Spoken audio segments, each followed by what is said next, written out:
Good morning, everyone, and thanks for being here for our summit session this morning on bike highways.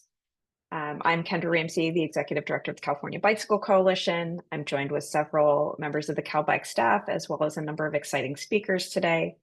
So I'll give a little bit of background and then we'll get started. So the California Bicycle Coalition, or CalBike, advocates for equitable, inclusive, and prosperous communities where bicycling helps to enable all Californians to lead healthy and joyful lives.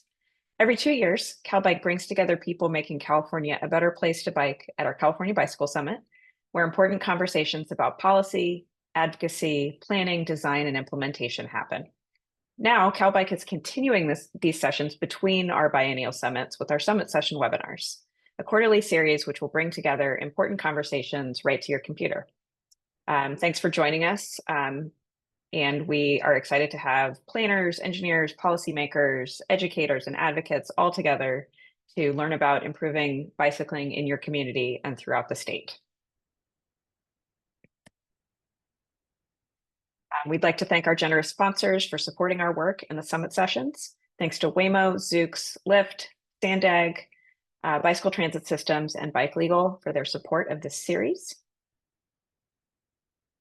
So on tap for today, we are looking to enhance knowledge, share best practices, and foster statewide collaborations. Specifically, today we're looking to share information on what makes a bike highway different from other types of bikeways, and how we can advance them in California, what efforts are already underway, and what you can advance in your own communities. Looking at our list of registrants today, we have folks representing state and local agencies, private sector planners and engineers, folks from academia, local and regional nonprofits and community organizations, and independent advocates. So we're really excited to get the discussion going today. So to introduce our panel, we have Arwen Chenery and Atticus Reyes, Chief of Staff and Field Representative, respectively, for Assemblymember Steve Bennett, who represents California's 38th district, including the western part of Ventura County. We have Mauricio Hernandez, Senior Planning Associate and Northern California Planning Lead for Alta Planning and Design.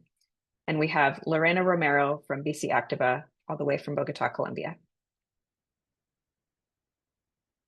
Before I hand it over to Arwen and Atticus, and stealing a few of Mauricio's introductory slides, I wanted to give a quick introduction to the concept of bike highways, just to start our conversation off.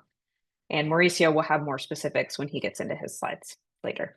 So bike highways are high quality, direct or dedicated bikeways for long distance travel. Think commute trips or trips to a neighboring city, really connecting those regional destinations, not just trips to the neighborhood grocery store or school. They support higher speed travel, for example, going up to say 20 miles an hour, and larger volumes of bicyclists. Bike highways are used by bike commuters as well as recreational riders and are designed for a variety of devices. So you might see folks on traditional bikes, e-bikes, and potentially personal micromobility devices as well.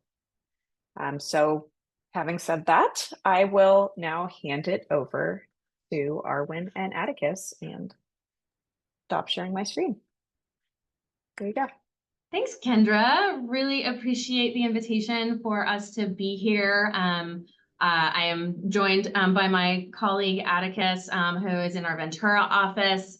He is sort of more on the ground doing the practical end of our bike highway work that the Assembly member is working on. I am his chief of staff in the Sacramento office, so what I do is more policy-based. So I wanted to give a quick overview of the bill that we worked on this year with CalBike and a coalition of bicycle advocates, actually not just bicycle advocates, but active transportation advocates. And then turn it over to Atticus for kind of a discussion of what we're doing practically on the ground in the Santa Paula area. So at the beginning of this year, we worked with CalBike on AB 954.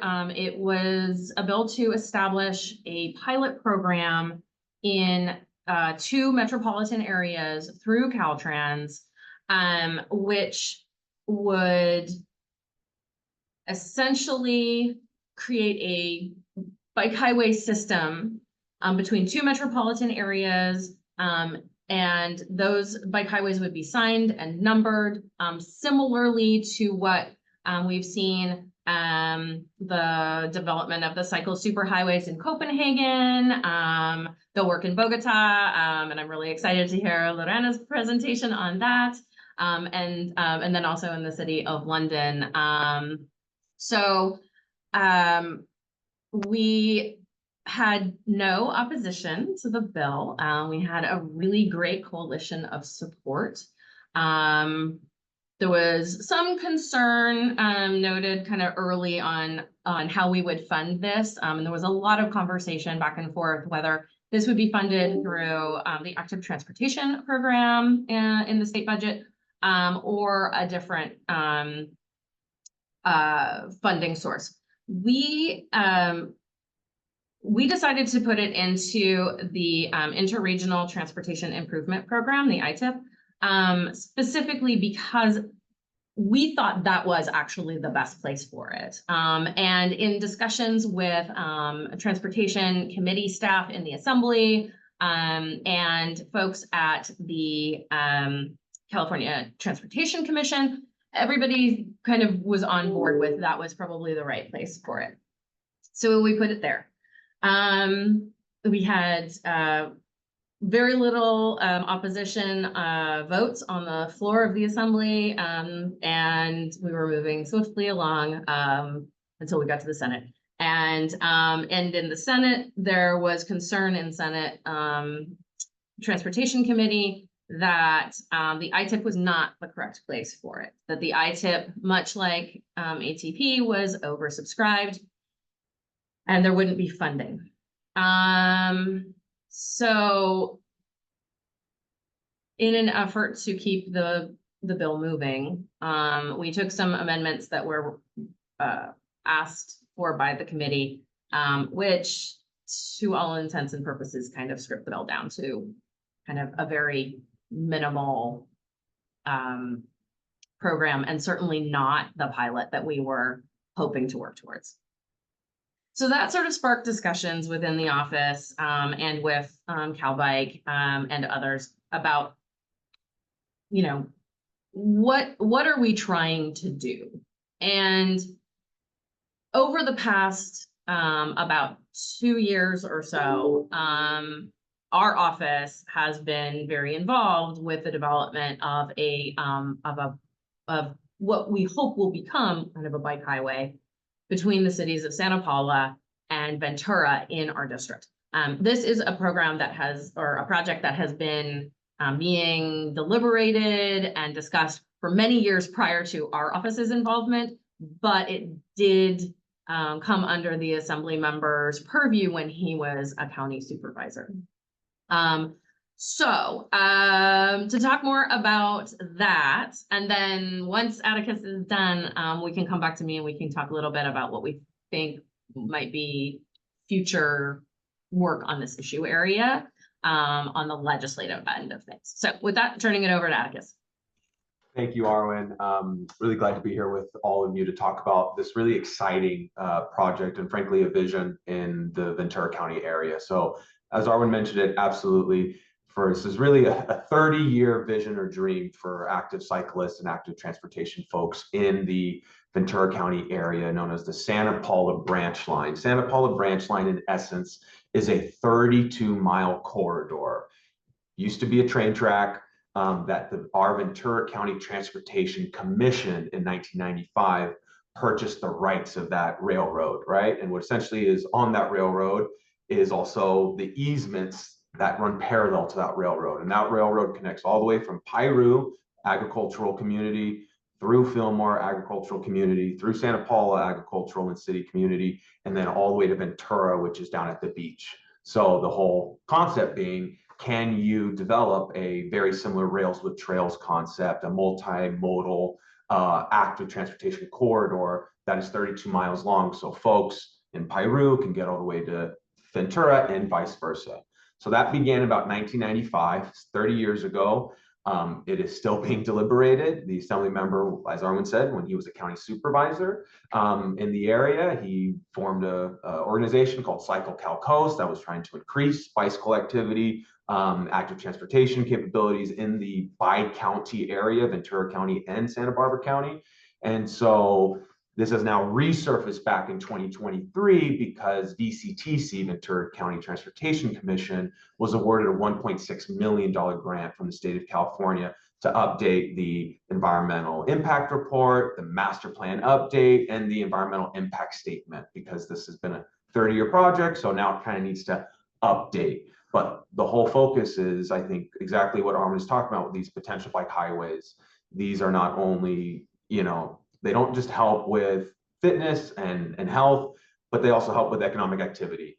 And they also help with communities that can sometimes be segregated and not connected. We have higher education systems in Ventura, that we have students in Fillmore and Piru and Santa Paula who have hard access getting there, right? So the Assemblymember just sees this as a win-win-win for so many people in the community, not only for cyclists, but for business owners, for active transportation enthusiasts, and many others. So that is what's happening on the ground in AB 38, is the work on a 32-mile Rails with Trails component with VCTC, and they are leading this, and we are monitoring, we are looking at all of these things, but it's really, really exciting, and frankly, is a window into what could be happening throughout the state with these bike highways, and trying to be creative and innovative with, if we already have existing structures like highways or railways, can we add active transportation and protected, separated bicycle lanes and corridors, so we can also increase active transportation? So that's what we're seeing here on the ground. It's a really exciting project, but it's been a long project. It's been 30 years. So, but there's been a lot of energy recently, and we're excited to support it and be following it. Thanks, Atticus. So with all of that, we're sort of exploring some opportunities for a potential bill next year to see what we could get done as very specific identified pilot, rather than what AB 954 was previously, which allowed Caltrans to pick the two pilots. Instead, we're kind of thinking about maybe a district bill that specifically focuses on this project, so that we can then get data and share that with, the legislature, others, so we can prove that there is a path forward on this kind of work. So that is our current thinking of what we will be exploring for next year. I don't have any more detailed information on it than that. But looking forward to hearing feedback on that idea, and I think that kind of wraps it up for us. I wasn't sure, Kendra, if we're taking questions now or at the end. Yeah, thanks, Arwen and Atticus. So I was thinking we could take a few questions for you both now. I know we'd planned on having the assembly member here for his speech and then leaving, so we can do the same for you both. I know you have a lot going on this week. We have a couple questions that have come in. Let's see. Can we see a map of the project? The project you discussed. And if you do have one, we'd be happy to post that after the fact on our website, a link to that, along with the slides that we've gotten from our other speakers. I assume you don't have it handy at the moment. Yeah, I would just add, if anyone wants to look at this, if you just search Santa Paula branch line, and that's because that was the name of the rail corridor, Santa Paula branch line, VCTC, this is the Ventura County Transportation Commission. They have a whole web page, a whole section on their website about this project, with also the map that demonstrates what that corridor looks like. And I should have also mentioned this. It's being done, frankly, in puzzle pieces, because the portions that run through city municipalities, they've been working on that. So sorry, my light went off here, but City of Ventura is about to finish their component, which will be one of the anchor points. City of Santa Paula has been revamping their municipal system. So the work now is going to be connecting those through these unincorporated areas. So you can find all of that on the VCTC website. If you just search Santa Paula branch line, if you have any issues with that, I'll make sure, you know, you all have our emails and we can help direct you to that project, because we would like more eyes on that project because it's a really exciting project. Yeah, and just as an aside, the assembly member was able to secure some funding for that for the project line between Santa Paula and Ventura in an earlier budget, in a better budget year, shall we say? And so we are hopeful that we can build on that momentum. Great. We had a few questions come in sort of about the legislature in particular. One was more coming in, so they're bumping around on my feed, but one is about why has there been hesitance to fund active transportation type projects in the legislature? And also a question about, you know, are you seeing anti-bike sentiment in either in the legislature or also on the ground in Ventura where this project is proposed? So in the legislature, I'd say no. I'd say for the most part, there is interest. It's not a high level of interest, but there is interest. There's a couple of members who are probably the kind of go-to people on bike issues.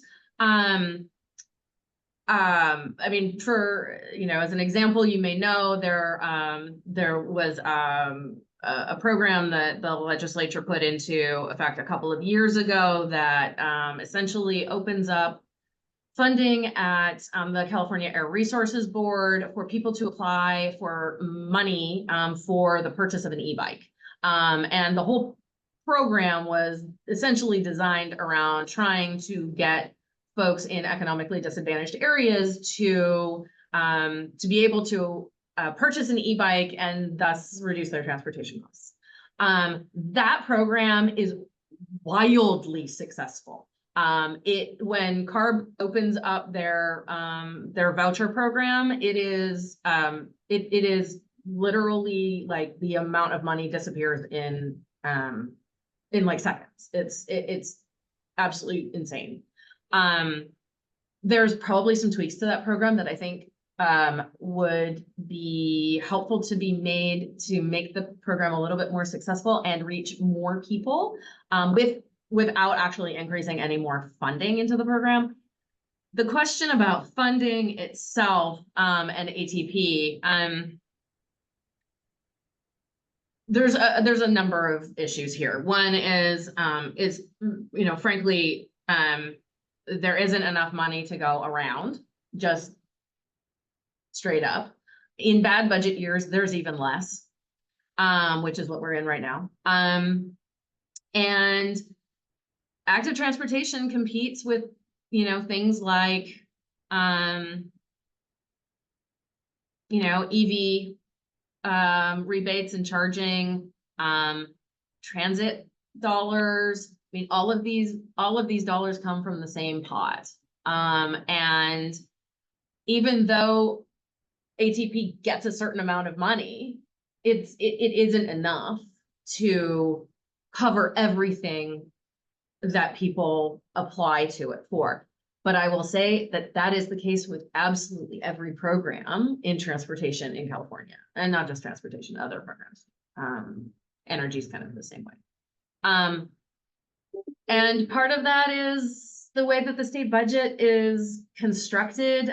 You know, we are legally bound by a constitutional amendment to spend a certain amount on K-12 education. And then there's other constitutional amendments that have been passed by the voters that further restrict how we can spend the discretionary amount of money after the education Prop 98 money is expended. So literally the pie gets smaller and smaller and smaller. And so without an increase in revenue, which I don't see that there's a lot of appetite for either outside the legislature or in the legislature. I think, you know, we are always going to be in this sort of oversubscribed universe, unfortunately. However, I will say, Mr. Bennett is an avid cyclist, and his wife is even more an avid cyclist. And he really, truly, honestly believes in funding the ATP. And so as the chair of the budget subcommittee that controls the funding for these programs, these are things that he, A, cares about, and B, struggles with every year when we're going through the budget process. I hope that's helpful. Very helpful. Let's see, there are some specific questions about this project, whether there would still be rail alongside, or if it was an entire conversion from rail to a bike highway. And then quite a few comments, either asking or just commenting on the fact that seeing restrooms, water facilities, those things in a bike highway would be very useful, and kind of wondering about inclusion of those. And I know, I'll just note that Mauricio will get more into the nuts and bolts of bike highways in his presentation, so we may just wait for that, but just wanted to note that here so you all hear it as well.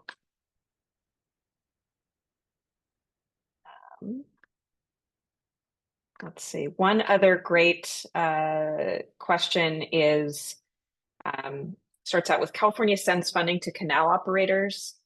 There are a lot of canals in the California Central Valley, for example. A few of us from CalBike were just in Bakersfield, where there's a number of canals as well. And could that funding be tied to inclusion of canal-topped bike facilities to be included in a bike highway network? Is that something that might be possible? These are all really interesting ideas, and I'm really glad that you're sharing them because I'm writing everything down. But definitely send these all to me as well, because these are good things for us to talk about internally and with budget staff as well. On the question about the rail alongside the Santa Paula branch line, I believe, Atticus, that's an abandoned rail line. Is that correct? Or is that active? Yeah, so it's really exciting because we also have some folks from BCTC I know who are, I think, on the webinar, because they're emailing me saying, oh, thanks for talking about it, and here's the link to the project. So hi, Amanda Fagan, and for those of you who are interested, Amanda Fagan is the person to talk to at BCTC about this project. So it's, to my understanding, the rail line is being utilized, not by, say, a freight train, but actually by like pedal bikes that people on the weekends like sit on and pedal down. So for portions of it. So it is, the rail is still staying there to my understanding, but it is, can you put a bike lane or a class 1 bike lane highway directly parallel to it, right? Because it goes through the land. So that's my understanding of it. And there was a whole report written in 2015 about the compatibility of these bike highways or bike lanes through similar environmental systems. So there's also great resources on that. It was called the Santa Paula Branch Line Recreational Trail Compatibility Survey. And that was done in April of 2015. So there was a lot of good data research done by VCTC on potential impacts, challenges, and opportunities for these types of projects. So that's how I understand the project. Great, thanks. There are a number of questions on some project specifics, and I know there's a project information website that's been shared, so hopefully folks can check that out for all the details. Let's see, one important note that we really should be, and we hope we are, talking about bike highways as a transportation facility. We do mention recreational riders because, there are folks will use it for both, but yes, we are definitely, and I feel like the assembly member and his staff have definitely talked about how this is for getting from point A to point B. And specifically, one of the points when we started talking about this in the funding end of things was the assembly member was, said essentially like, we want to make sure that there is safe transportation for kids who live in Santa Paula to be able to bike to Ventura Community College and then on and to jobs, because Santa Paula is a more economically disadvantaged area, and we want to give them more infrastructure resources. So yes, that is absolutely, we're not 100% talking about recreation. The focus of the assembly member is much more on people getting to work and to school. And if I can just piggyback on that, because Arwen hits it just absolutely right on the head. You know, we have communities, and for those who, you know, are from very similar communities, agriculture communities, a lot of these roads that connect, you know, Santa Paula to Ventura are farm roads. They're narrow. They are not very safe for transportation, active transportation. And those are communities that are right next to each other. And Ventura is really pretty down by the beach. That should be accessible to folks in what we call the Santa Clara River Valley, which is Santa Paula, Fillmore, and Piru.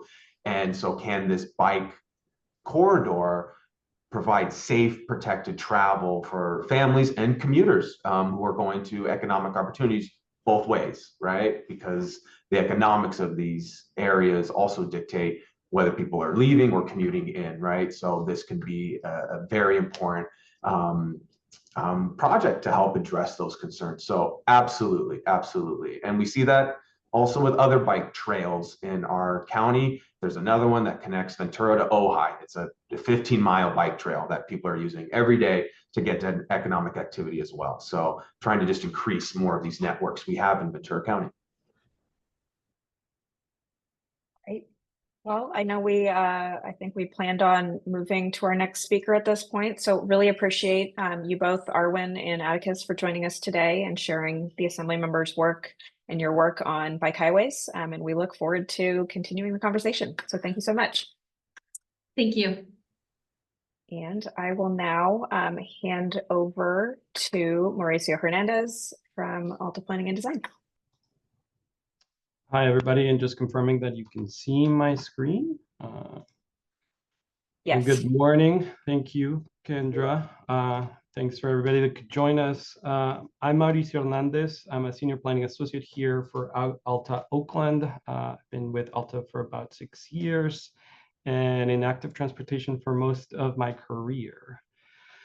Just really quickly, I'm going to go through the concept of bike highways and what bike highways represent for different folks. But before we do that, I did want to talk a little bit about Alta. If you haven't heard, we were founded in 1996, and since our inception, we've been focused on creating active, healthy communities throughout planning, landscape architecture, engineering, education, and encouragement programs.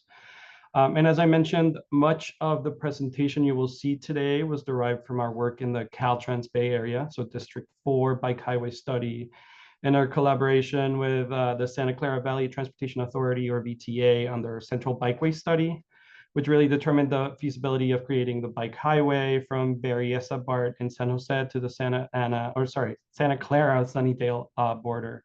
I'm also really excited to report that since then, VTA was able to secure $14 million in state funding for that particular project to hopefully clear environmental clearance. So moving forward, we're very excited about that. As folks mentioned, I am going to be providing a little bit more details on here. I do want to go a little bit faster to allow for Lorena to talk a little bit about what's going on in Bogota. So again, bike highways are really focused on high quality, direct or dedicated and long distance facilities. They mostly support people bicycling, and this is the international way of thinking about bike highways. I think here in the States, we think about bicycle and pedestrian facilities combined. And so that's something that's a little bit different for us. Certainly, we try to connect regional destinations, but they do serve just kind of outside of those regional destinations. So we do connect onto the more local facilities, bike and pet facilities. The intended users are very much focusing on bicycle commuters, recreational riders, powered micromobility, and e-bikes. That is something that has been changing even in Europe and other places as facilities and different types of bicycles are a little bit faster than others. So just want to acknowledge that as well. And of course, there are certain facilities that do include pedestrians, but for the most part, these facilities tend to be a little segregated for bicycles or people bicycling and people walking. So some of the principles on designing for bike highways, as I mentioned, these facilities tend to be direct. So think of existing freeways and interstate versus local roadways. So these tend to provide the most direct routes and fastest routes to link different locations, more regional locations. They tend to be more dedicated, so more separated and dedicated facilities. And this is a big one. As we talked a little bit about the concept of bike highways in the Bay Area, we included some specifics on what it meant. These tend to be a little bit higher speed as, again, they are more regionally used. So we want to focus on providing a little bit more of a faster commute so that we can also encourage that modal shift.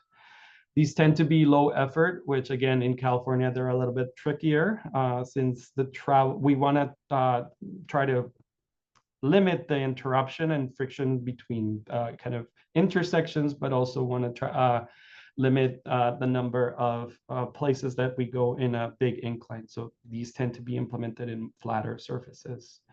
And of course, increased mobility rather than connecting people, they're good at moving people. So fast along connections between point A and point B. So again, focusing on those more regional long distance trips that do connect over to the shorter trip facilities that are included in each of our cities and jurisdictions.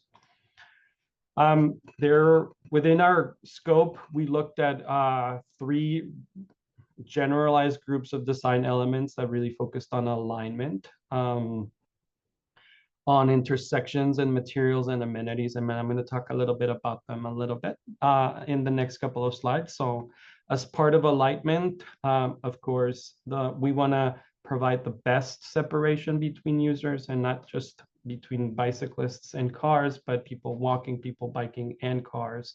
That way, it does allow for folks going faster and or slower. Again, these tend to be used more by people that are going much, much faster, but it does provide for facilities for slower users. So in terms of the levels of separation, of course, I just talked about that, the design speeds, we do want to focus on guidance. And so as part of our project, we did a study, and most European guidance is focused around 18 miles an hour, and the minimum design speeds are about 7.5 miles an hour. The widths, of course, we do have certain standards that we have to meet as part of HDM, so the California Highway Design Manual, as well as FHWA and other guides that we have. So optimal width is anywhere from 10 to 15 to 16, depending on how much right-of-way we want to try to focus.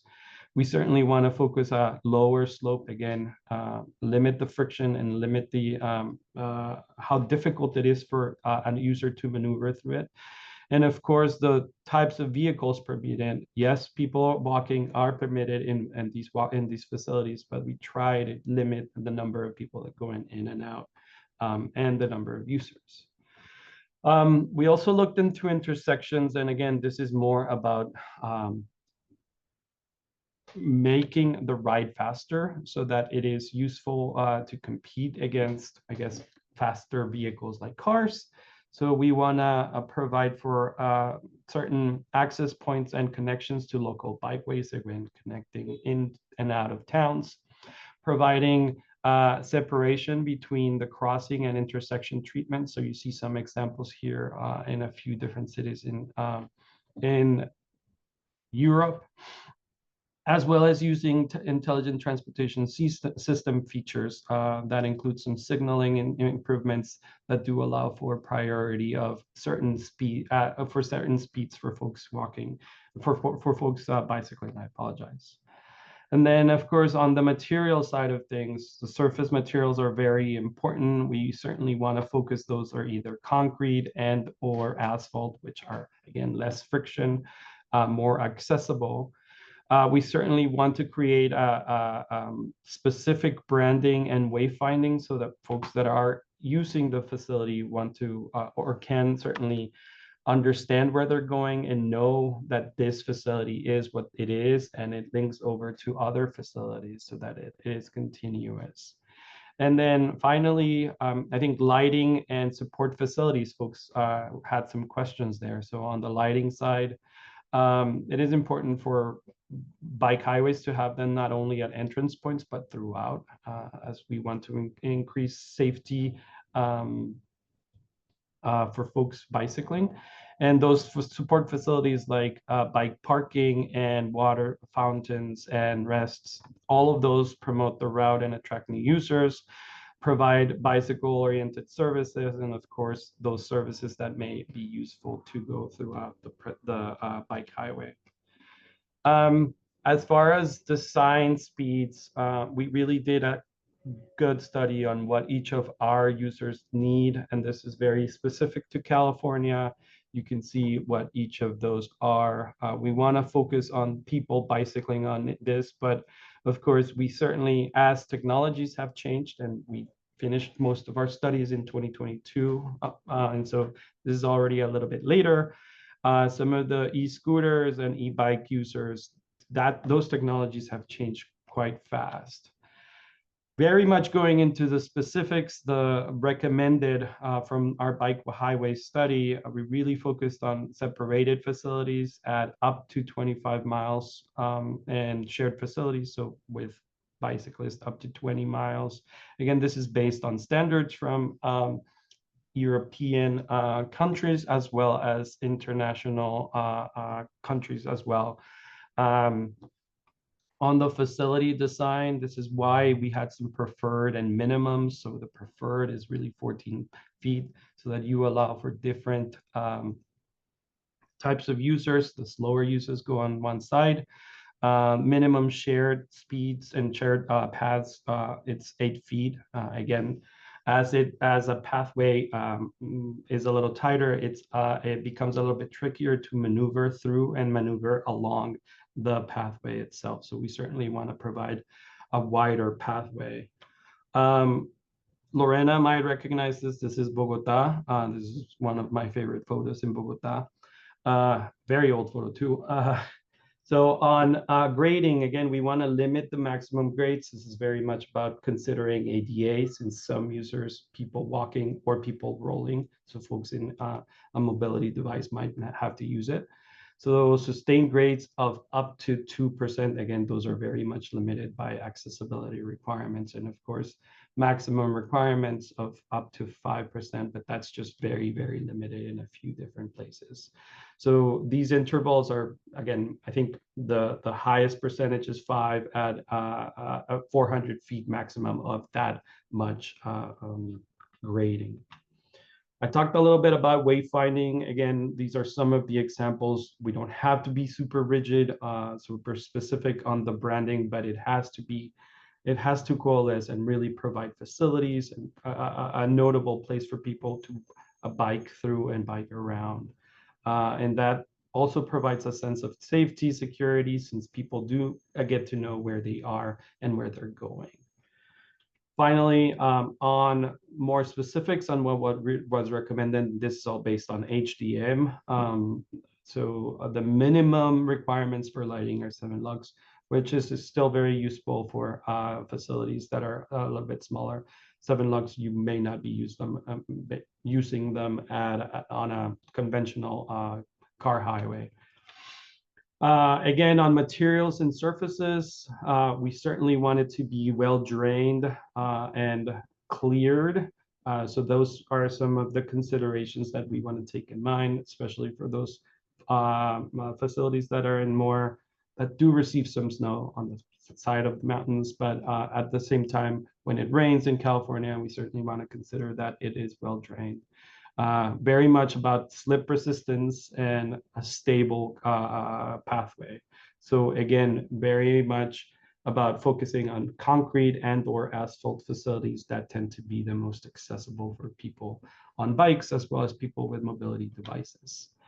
We certainly want to limit those conflict points between users. So of course, as much as possible, we want to separate the users, even at intersections or overpasses. We want to create those faster connectivity between places.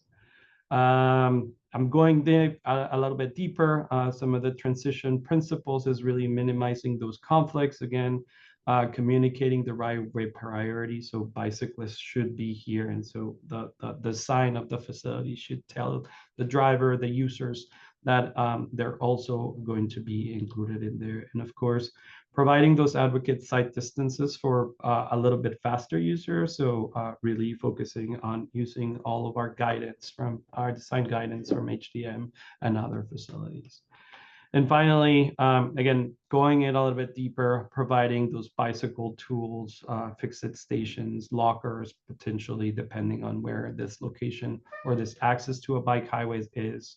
Providing seating and fountains, again, those are very useful, particularly in very heated areas. I think somebody mentioned CV Link.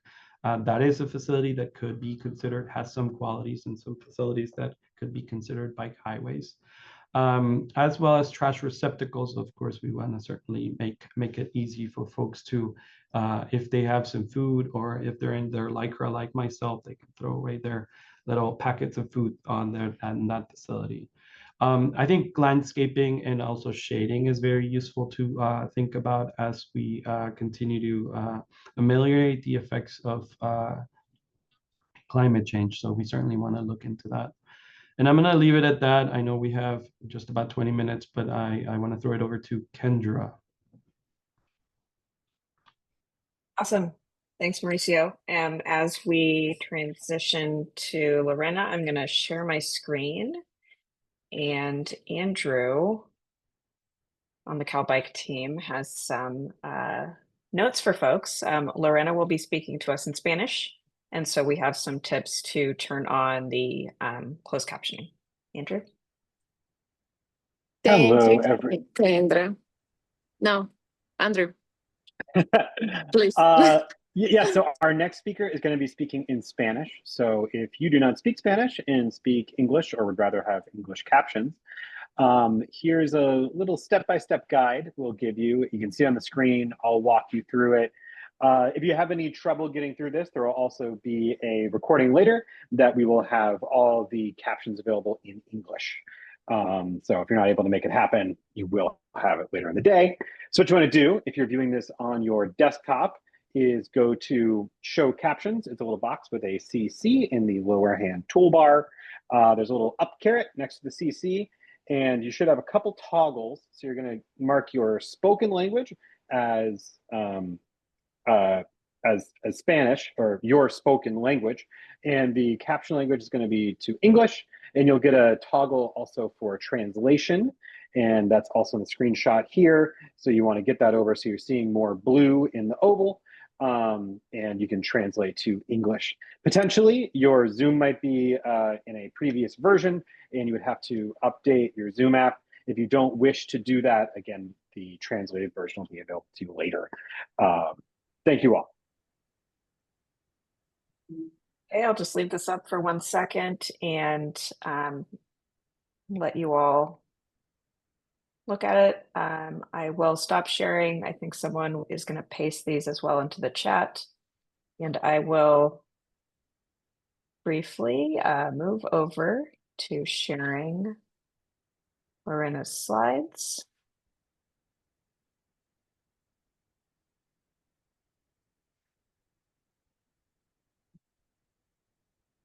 And Thank you, Andrew, and thank you, Kendra.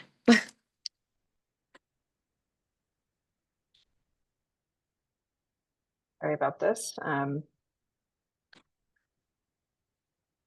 It is just being a little difficult for me at the moment. Point. Start.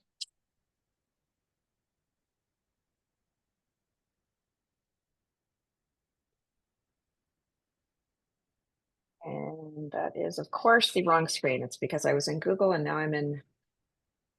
Sorry about this, folks. Let me get it to do the correct screen. 3rd time's the charm. Here we go. There we go. Okay, Lorena, all you. Okay. Thank you, Kendra. Appreciate so much this invitation. Thank you, CalBike. Thank you, Kevin. And it's so important to me speak in Spanish. It's my native language and it's easier to me. I'm so sorry for the inconvenience, but it's important for me. Pues bueno, soy Lorena. Soy Lorena Romero, soy directora de la Fundación BiciActiva de Bogotá. Y, y pues quiero contarles un poco que pues siempre ustedes mencionan a Bogotá y siento como que se me hincha el corazón de emoción, pero también pienso por dónde empezar a contar tantas cosas que pasan en mi ciudad. Si quieres, la siguiente. Y pues bueno, quiero empezar a contarles sobre algunas cifras que me parecen importantes, que me parecen relevantes al momento de pensarnos pues la infraestructura de bicicletas. Creo que es importante contar desde Bogotá que acá realmente han nacido a través de la necesidad, ah, han nacido a través de lo local. Creo que lo local ha sido indispensable para que en gran medida Bogotá tenga leyes, tenga actualmente la política pública de la bicicleta y pues pasen muchas cosas alrededor, pero esto nace desde la necesidad local. Quiero contarles que en este momento, bueno, yo soy project manager y en este momento trabajo en la Secretaría de Cultura de Bogotá y estoy trabajando cultura ciudadana, particularmente en Transmilenio, que es nuestro sistema de transporte, ya que no tenemos metro y eso es algo bien importante también como para toda esta dinámica que se genera en la ciudad a través de ese crecimiento también que tiene la bicicleta. Pues estos son datos que a mí en lo particular me parecen muy importantes y pues también contarles que trabajé en varias entidades públicas de Bogotá, del distrito, y pues estuve en el Instituto de Recreación, estuve en el Instituto de Deporte, ahora en el de Cultura, como les contaba. También fui la primera mujer que estuvo como referente de movilidad sostenible del distrito en el Instituto de Participación y quizás esta es mi mirada más importante porque también viene del activismo, de mi rol como directora y también del rol que tuve desde el Instituto de Participación. Pues Bogotá hace un gran esfuerzo, seguramente todos los bogotanos hacen un gran esfuerzo, pero demuestran también ese apoyo y ese amor por la ciudad a través de pagar sus impuestos muy a tiempo. Han incrementado, lo cual también significa que pueden hacer muchas más actividades en temas culturales y de participación, esto en un 5.3% en el último año. Tenemos en la localidad, Bogotá se divide en localidades y la Fundación BiciActiva, que dirijo, nace en la localidad de Fontibón, es la localidad que tiene el aeropuerto, que está en la periferia y está como en Bogotá región, que comparte con los alrededores de Bogotá. Y acá tenemos 58 instancias de participación y eso pues no es una cifra tampoco aislada. Tenemos, como ustedes saben, 630 kilómetros de ciclorrutas, pero acá también, solo para que tengamos estos hitos presentes, y es que la mayor cantidad en este momento, o pues las más recientes creaciones de ciclorrutas han sido locales. Que conectan con vías grandes que ya tenían ciclorrutas desde hace tiempo, pero estas últimas además han sido mucho mejor pensadas porque han sido pensadas desde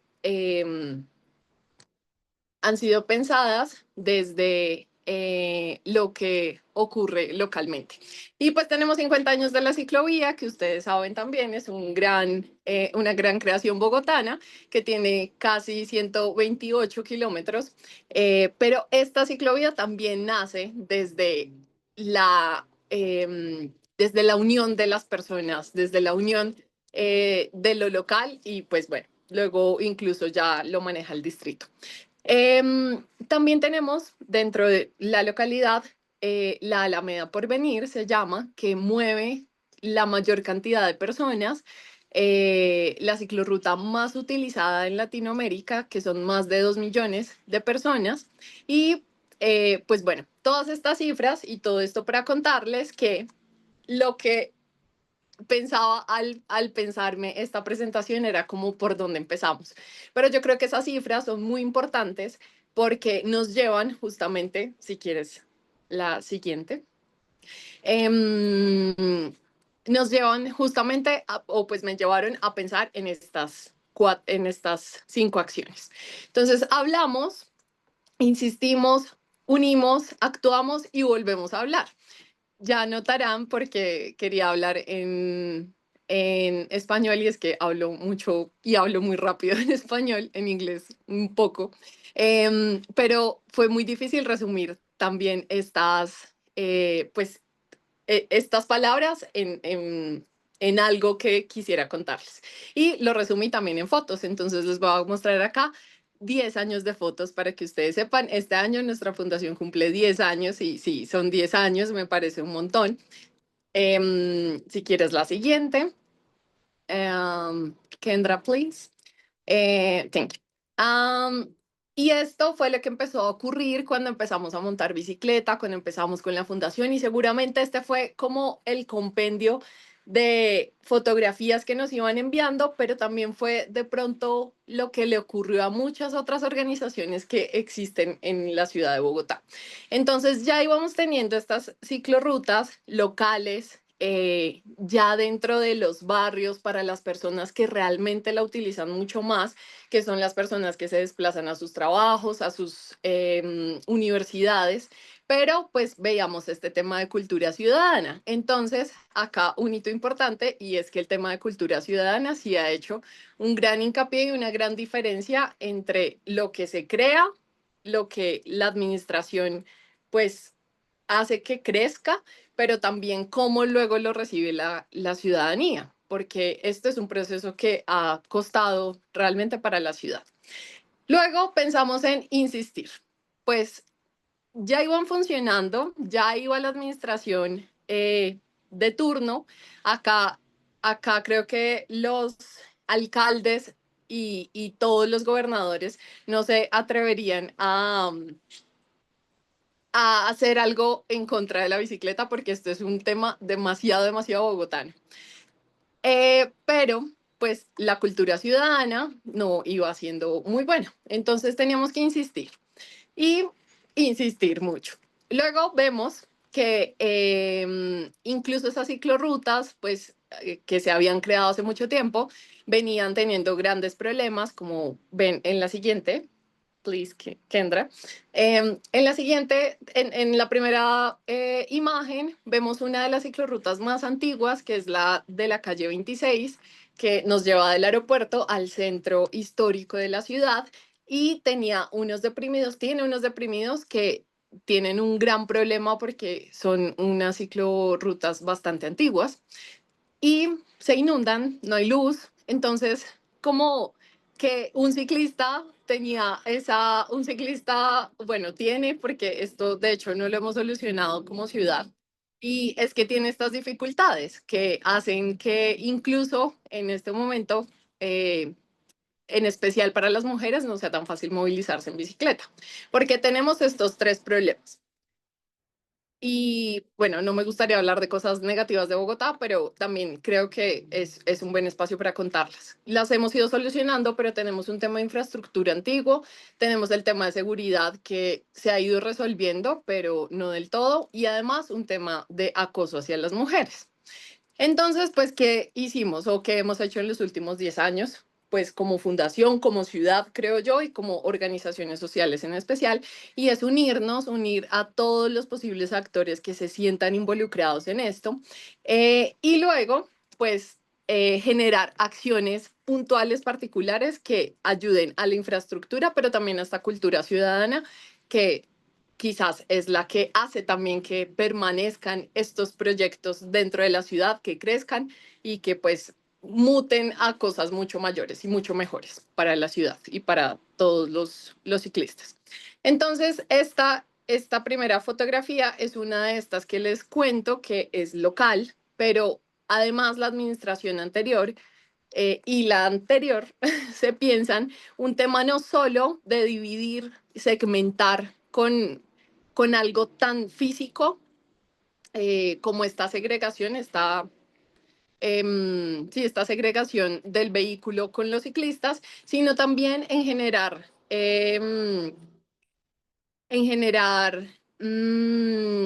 esta segmentación más en pintura y en avisos. Creamos y apoyamos junto con la administración local a crear esta prioridad ciclistas que realmente facilitaba como ese ingreso a las casas, a lo local, a los barrios, pues a todas estas personas que se movilizan, en especial en una localidad como Fontibón, que como les decía, tiene el aeropuerto, tiene zona franca y tiene una gran cantidad de empresas que movilizan muchas personas. Logramos también, o hemos insistido y hemos logrado que las administraciones locales, distritales, se piensen y se pensaran hace años actividades que tuvieran alguna segmentación de espacio temporal para que se pudieran hacer carreras de ciclismo, pero también yo creo que hay que valorar en la localidad y en la ciudad de Bogotá que la empresa privada se ha venido uniendo, ha venido haciendo lo propio, desde impulsar a sus colaboradores hasta crear mejores espacios para las personas que, como en los centros comerciales, pues llegan en bicicleta. Y también creo que hay que valorar pues el hecho de que las administraciones pasadas tuvieran pues como hitos que iban sumando a los anteriores. Es decir, creo que acá en esta ciudad el alcalde actual va pues en resonancia a lo que la ciudadanía pide y solicita, pero va sumando a lo que hizo el alcalde anterior. Esto es uno de esos ejemplos que yo mencionaría y es Bogotá región. Entonces acá se une la alcaldía local, se une la administración departamental, que es como la división más grande después de la ciudad, y también se une el gobierno nacional. Entonces acá se crean rutas que están avaladas por una organización española que además le da un mayor sentido a que las personas pues logren no solo movilizarse, no solo tener recreación y deporte dentro de la ciudad, sino además fuera, pero en unos espacios que pues son más rurales. Y no sé si saben, pero Bogotá es 75% rural. Entonces, creo que esto es una gran ganancia para los ciclistas porque ya lo veníamos haciendo, lo empezamos a hacer, pero pues las administraciones han ayudado, han apoyado a que esto realmente se consolide mucho mejor y a brindarle una mayor seguridad a los ciclistas. Bueno. En la siguiente, pues están algunos ejemplos de la unión que se ha tenido desde organizaciones, con empresas, con administraciones. Y acá también quiero mencionar algo importante y que pues yo creo que ha hecho también la diferencia dentro de nuestra ciudad. Y es que muchas personas, activistas como yo, personas que conocemos las organizaciones, que hemos creado organizaciones, que hemos pedaleado por años la ciudad, hemos llegado a diferentes cargos en diferentes entidades que a través de la participación, de la recreación, de la movilidad, pues hemos aportado también a que las entidades entiendan mejor al ciclista, o sea, con una mirada realmente ciclista. Hemos trabajado en diferentes administraciones y hemos trabajado en diferentes entidades, pero todo esto yo creo que ha sumado también a que se entienda mejor lo que realmente debería ocurrir en la calle. Entonces, esto ha sido un activismo también institucional, ha sido un activismo dentro de las entidades que yo creo que ha permitido también una gran ganancia para la ciudad. Y pues bueno, acá uno de los ejemplos, en la siguiente, Kendra, please. Acá uno de los I did just want ejemplos. to pop in, Lorena, I know we have some more slides and we can keep going. I just wanted to note that we are close to time, so appreciate everyone being here today. Thanks for bearing with our technical difficulties. I promise you all we did test the Zoom functionality, and Oh apparently my we God. just needed to test it again. A lot of folks are No getting, worries. and we are going to post the translation as well, but we can keep going for those who are able to stay, and for others, thank you so much for being here, and thanks to all of our other speakers. So Lorena, I'll get to the next slide and we will keep going for those who can stay. Okay, Kendra, thank you.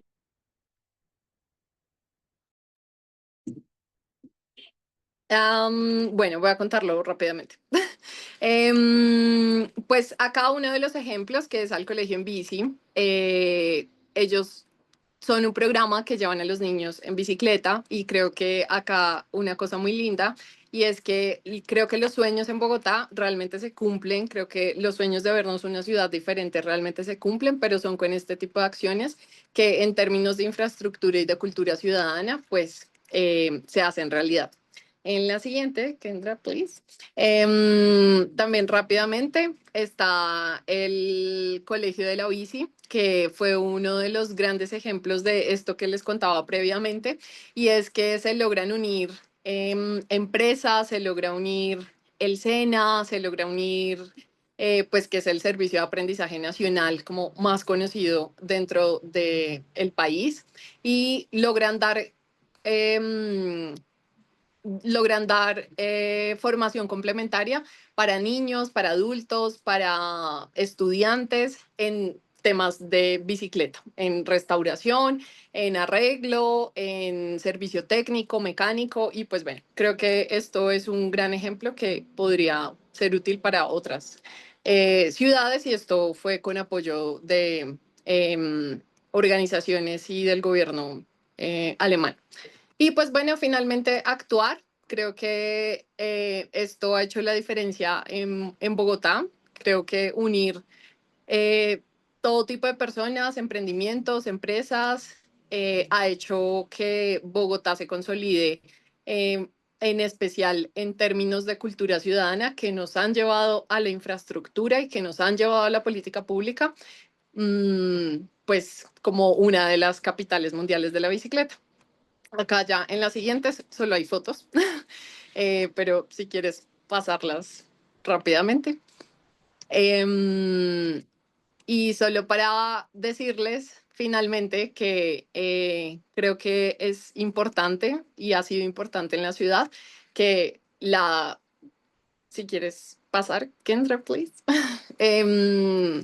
Ha sido importante en la ciudad que hablemos, que hablemos entre diferentes actores y que sobre todo estemos siempre pendientes de lo que ocurre con la administración y con las entidades para que, pues bueno, esto pues sea mejor. Solo acá al final hay unos videos que pues espero que luego los puedan ver, pero hay dos particulares que se los dejé y me parecen muy lindos. Uno es uno que hicimos hace unos años cuando salió un decreto que decía que Bogotá es capital mundial de la bici y esto generó un gran conmoción en varios actores. Acá el video para que lo vean luego y tiene diferentes miradas. Y el último es un video de la ciclorruta más transitada de Latinoamérica, pero es una historia local que son las que nos gusta contar, y es de la señora que cuida las bicicletas para las personas que llegan a Bogotá desde diferentes regiones. Y eso es todo. Muchas gracias.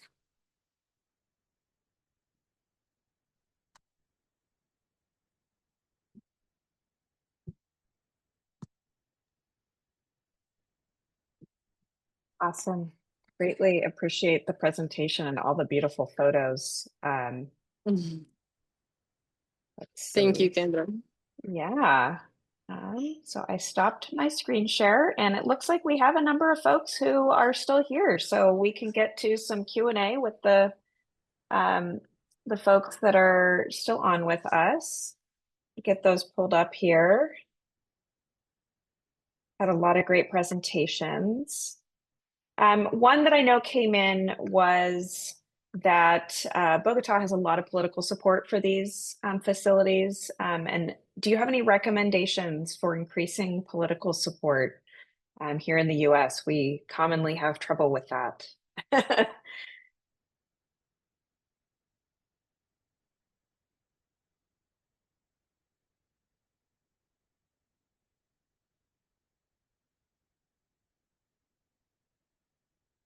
And I think that that question for Lorena, or looks like our other speakers had to jump off.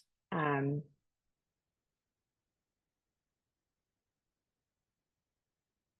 it looks like Lorena has added her contact information if anyone wants to get in touch. So that's great. So Lorena, if you have any tips for folks to get more political support, they'd love to hear that. And yeah, lots of good comments on different amenities we need to add to our list of things to support. Yeah.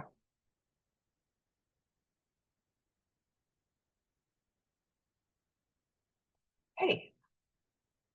Well, really appreciate everyone's time today coming to talk about bike highways. Apologies, we couldn't get to more questions, but we really are excited about the future of bike highways in California. We want to see a future full of bicycles.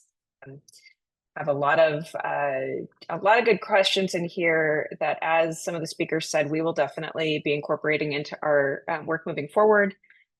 We will try to get, maybe get some answers to some of these, the more common questions posted along with the recording, which will have the translations available. Apologies again for the technical difficulties.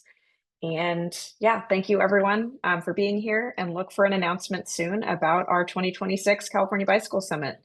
That will be coming to your inboxes in the coming weeks. So thank you everyone, and have a great day.